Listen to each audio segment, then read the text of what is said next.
German POWs in America, the untold story no one talks about. You think you know everything about World War II, right? The battles, the heroes, the victory. But what if I told you that over 400,000 enemy soldiers lived right here in America during the war, and most Americans had no idea? What if I told you some of them never wanted to leave? This is the story they don't teach you in school. The story of German prisoners of war who ended up in small American towns, working on farms, eating better food than American citizens, and in some cases, falling in love with the country they were supposed to hate. Some of these men committed horrible crimes behind barbed wire.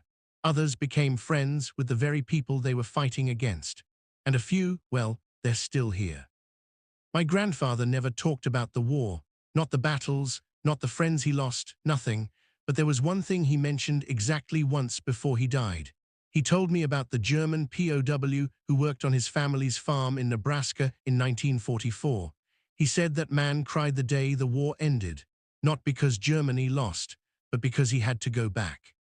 That conversation lasted maybe 2 minutes, but it stuck with me for years. How does that even make sense? How do you go from being a Nazi soldier to crying about leaving America? I had to know more.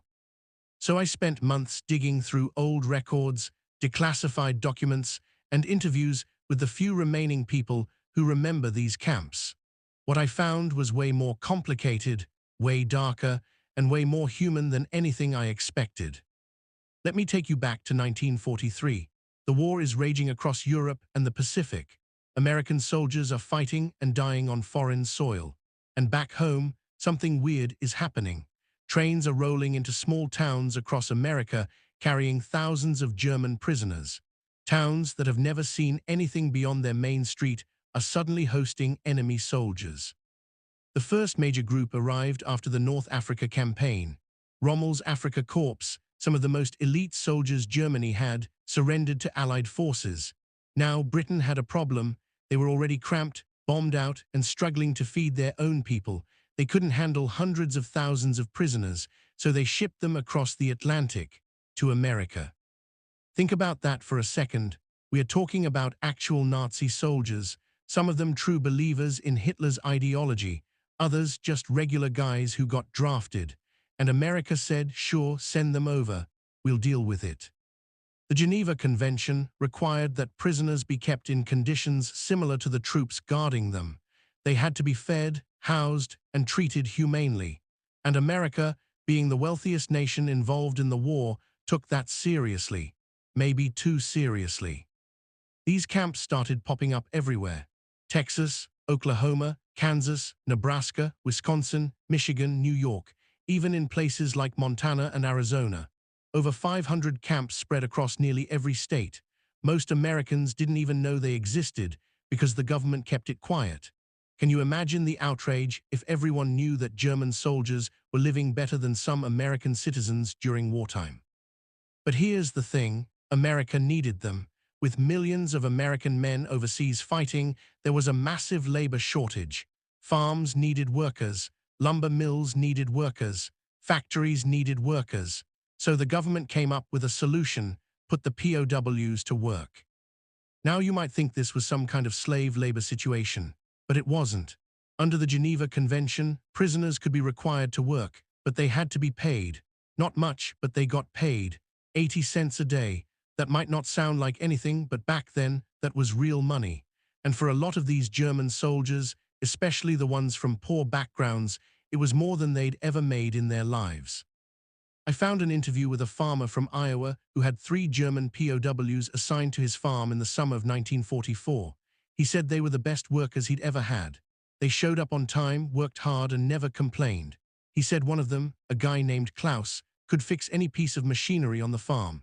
When Klaus left at the end of the war, the farmer tried to get him to come back legally. Klaus never did, but they wrote letters for almost 20 years. That story isn't unique. All across America, small communities had similar experiences. German POWs working side by side with American civilians, eating lunch together, sometimes even becoming friends. But let's not romanticize this, because while some prisoners were decent guys who just wanted to survive the war and go home, Others were hardcore Nazis, and those men made life hell inside the camps. The camps were run by the US Army, but inside those fences there was a whole other power structure. The German military hierarchy still existed, ranking officers still gave orders, and in many camps, the most fanatical Nazis took control. They enforced discipline, they punished anyone who seemed too friendly with Americans, they held secret courts where they tried fellow prisoners for treason, and sometimes they killed them. One of the most famous cases happened at Camp Tonkawa in Oklahoma. A prisoner named Johannes Kunz was beaten to death by his fellow POWs because they suspected he was an informant. They tied him up, tortured him, and left him to die. 5 men were eventually tried, convicted, and hanged for the murder. But everyone knew more prisoners were involved. The camp authorities just couldn't prove it. That's the thing about these camps. On the surface, everything looked fine. Clean barracks, regular meals, recreational activities. But underneath, there was this constant tension. Between the hardcore Nazis and the guys who just wanted the war to be over. Between the prisoners and the guards. Between the idea of these men as enemies and the reality of them as human beings. I came across a letter written by an American guard at Camp Alva in Oklahoma. He described watching the German prisoners play soccer one evening. He said it hit him that these guys, his age or younger, were just like him.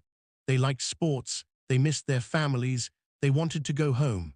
But then he remembered that some of these same men might have killed his friends in Europe, and he didn't know how to feel about that. That's the complexity nobody talks about. War is supposed to be simple. Good guys versus bad guys. But when you're face to face with the enemy and they're just sitting there eating a sandwich or laughing at a joke, it gets complicated fast. Now let's talk about how well these prisoners were treated, because this is where things get controversial. German POWs in America ate better than German civilians back home. They ate better than British citizens under rationing. In some cases, they ate better than American citizens. They got meat, fresh vegetables, bread, and even dessert. Meanwhile, American families were rationing sugar, butter, and coffee. They had recreation. They played sports, formed orchestras, put on plays. Some camps had libraries with thousands of books. They could take classes, learn trades, even earn certificates. At Camp Camo in Mississippi, prisoners built a full-scale replica of a German village, complete with a chapel for their own use. One camp in New Mexico had a swimming pool for prisoners of war. When news of this leaked out, Americans were furious. Mothers who had sons dying in Europe couldn't understand why enemy soldiers were living so comfortably. There were protests, angry letters to congressmen, demands that conditions be made harsher. But the government had a reason for treating them well. 2 reasons, actually. First, the Geneva Convention. America wanted to make sure that Germany treated American POWs humanely. The best way to ensure that was to set an example, treat their prisoners well, and hopefully they'd do the same. Second, propaganda.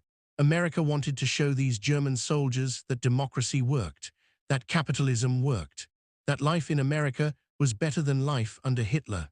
The idea was to deprogram them, turn them into advocates for democracy, and send them back to Germany after the war to help rebuild a new, non-Nazi nation. Did it work? Sometimes. A lot of prisoners went home with a completely different view of America. They saw freedom, opportunity, and prosperity. They saw that the propaganda they'd been fed about America being weak and decadent was a lie. But for others, it didn't matter. They went back to Germany just as committed to their ideology as before, or they went back to a destroyed country and focused on survival, not politics. And then there were the ones who didn't want to go back at all. After the war ended in 1945, the process of repatriating prisoners took years. Some didn't leave until 1946 or even 1947. During that time, they kept working, kept living in these camps, kept forming connections with Americans. There are documented cases of German POWs marrying American women. It was technically illegal, but it happened. Some prisoners had relationships with local women, and after they were sent back to Germany, they found ways to return to America legally. I found the story of a man named Georg Gaertner. He escaped from a POW camp in 1945 and lived in America under a fake identity for 40 years. 40 years. He worked normal jobs, lived a normal life, and no one knew he was a former German soldier until he revealed himself in the 1980s. By then, he was an old man, and the US government decided not to prosecute him. He became a US citizen and lived the rest of his life in California. How many others did the same thing? We'll never know. Some estimates say dozens, maybe even hundreds, of German POWs stayed in America illegally after the war. They changed their names, blended in, and disappeared. There's a darker side to this story too, because not every camp was in a rural area where prisoners worked on farms and built friendships. Some camps were in the Deep South, and in the South, German POWs encountered something they weren't prepared for: Jim Crow segregation. There are stories of German prisoners being allowed to eat in restaurants where Black American soldiers couldn't. Stories of prisoners riding in the front of buses while Black Americans had to sit in the back. Stories of prisoners being treated with more respect than Black citizens. Think about how insane that is. Enemy soldiers, some of them Nazis, being treated better than Americans simply because of their skin color. It was a brutal reminder that even during a war against fascism, America had its own issues with racism and inequality. Some German prisoners were shocked by this.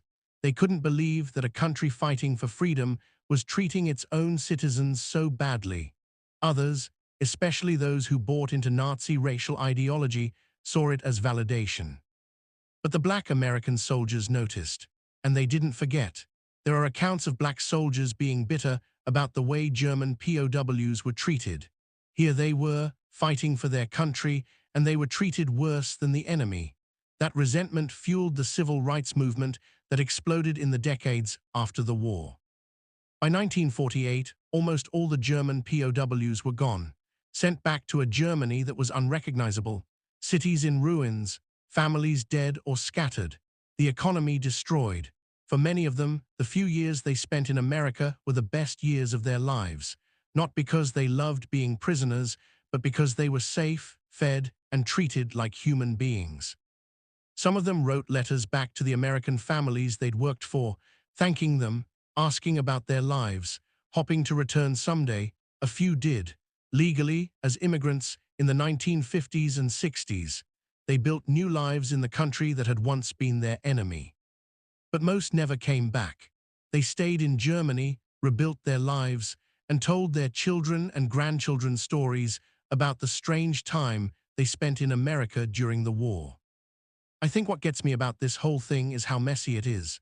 We want history to be clean, good versus evil, heroes and villains, but the reality is so much more complicated. You had American farmers who hated the Nazis but liked the individual Germans working their fields. You had German soldiers who believed in Hitler but were treated kindly by Americans and started questioning everything they'd been taught. You had a government trying to balance justice, practicality, and propaganda all at once.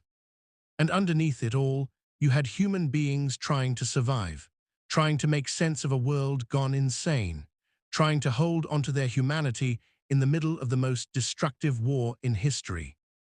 The camps are mostly gone now. Some were torn down immediately after the war.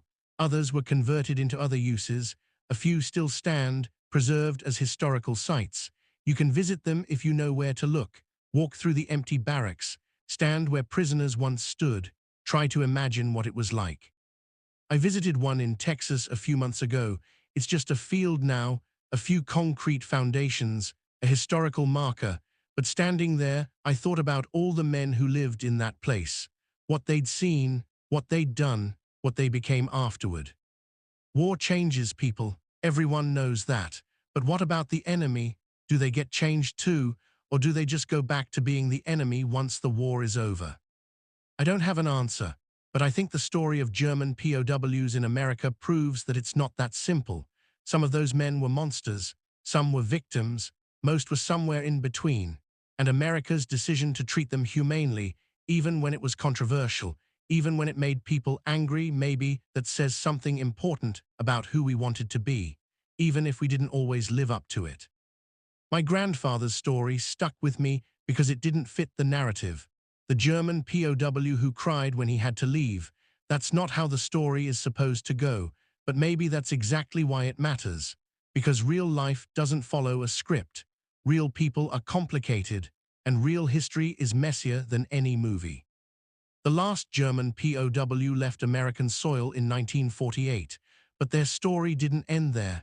It echoed through the decades, in the memories of the Americans who knew them, in the families they returned to in Germany, in the decisions America made about how to treat prisoners in future wars.